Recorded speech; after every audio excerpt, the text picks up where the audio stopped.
This is a Federal News Network podcast. Among the recent inductees to the National Academy of Public Administration is a former state budget official.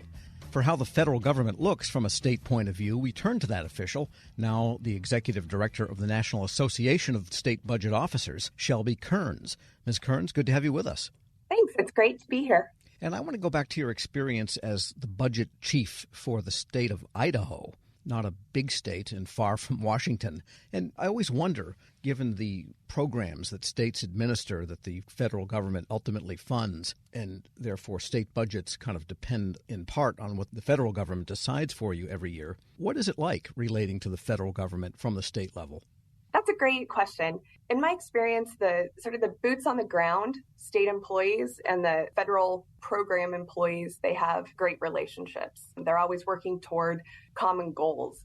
People often concentrate on the amount of funds that states receive from the federal government, and they think of that as almost a gift. They forget that the federal government has programs and priorities that it's implementing through state governments. So there's a real partnership there that requires communication and working together to address issues. But at the same time, my experience, as you noted, was in a rural state where it could be sometimes difficult to explain some of the more unique challenges that we had, such as maybe when I was working at the Idaho Department of Labor, we would try to explain that we had areas without internet service or cell service, how far people would need to travel for services, and other barriers they faced. And of course, similar issues exist in urban areas, but it can be difficult to explain some of those nuances.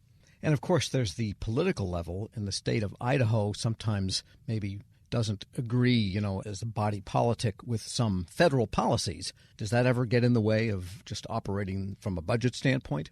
Again, in relation to the feds?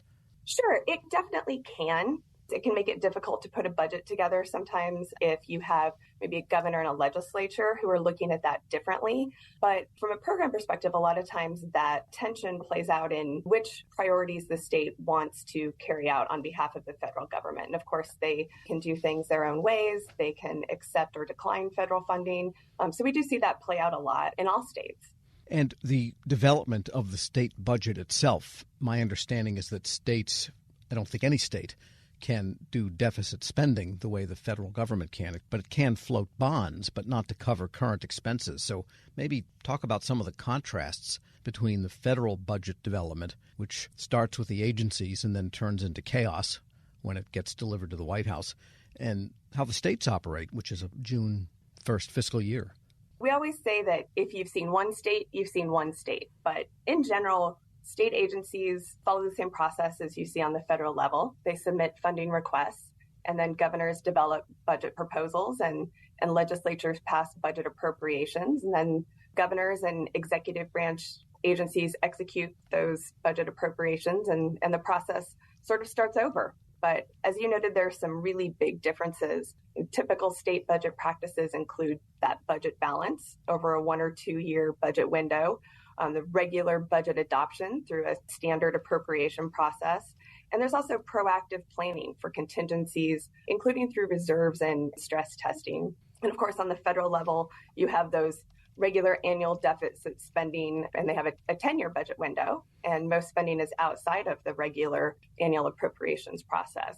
And again, as you noted, that's their primary contingency management tool. So we do wish the federal government understood the state budget process and its constraints better, and use that knowledge when developing rules and guidelines around federal funding. There are things like the need for state legislators to appropriate dollars, and the limitations on the timing that those legislative sessions impose, and those differing fiscal years. So those things are always a challenge. We do work closely with federal agencies on issues around that implementation, but a better understanding and taking those differing processes from the state and federal level into account up front would certainly make things easier.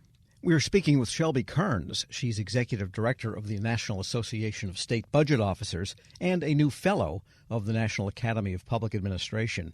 And looking at it from the association standpoint, where you've got all of the state members in your association, I imagine their concerns vary a lot. California's maybe one end of the spectrum. At the other end is a state like Idaho, whose entire population is smaller than some counties in some of the bigger states.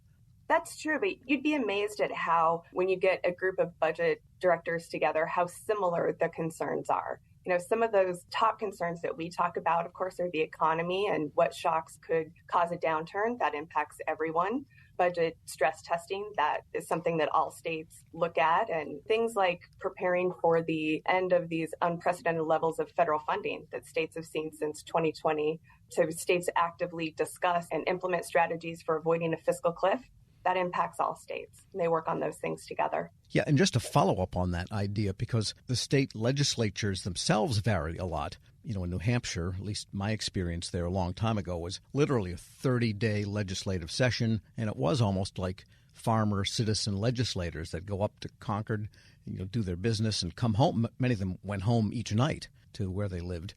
And then, you've got some of the states that are big with these long-standing, huge legislatures with their gigantic staffs. And, you look at the Albany state government complex, it's like little Washington. Does that have any effect on the outlook of the way state budget officers think of things?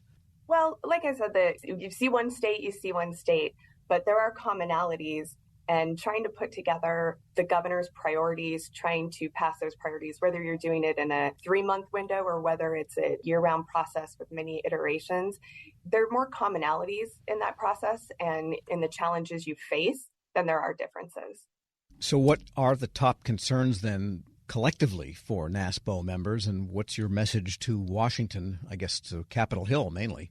The main things, as I noted, are the state of the economy, avoiding a fiscal cliff as we move away from federal funding. We also issues of employee recruitment and retention, both in budget offices and statewide. Those have been a top concern. But of course, they're also watching what's happening at the federal level very closely. Concerns about a federal government shutdown and also future federal appropriations are high on the list. And I think the message I hear mostly from states is they wish that the federal budget process would mirror the state budget process a little more, with passing appropriation bills and getting back to regular order. And just a detailed question. Some of the large states have actuarial obligations they will never be able to pay, mainly related to state employee benefits and pensions, whereas some of the smaller states or the more frugal states don't have that issue. And at some point, those big states, Illinois, California, a lot of people worry they're going to dump their state employee pension obligations on the federal government. Has that come up ever? We have a lot of discussions around pension obligations.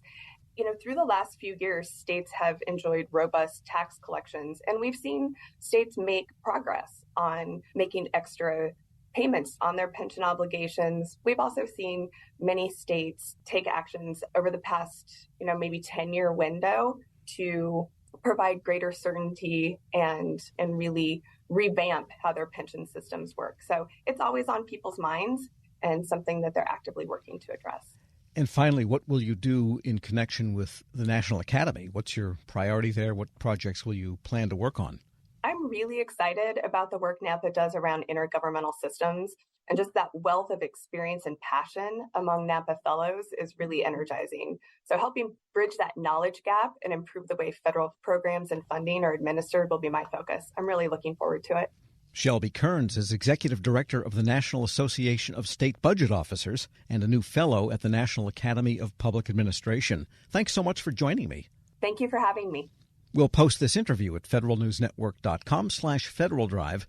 Budget your time to listen. Subscribe to the Federal Drive wherever you get your podcasts.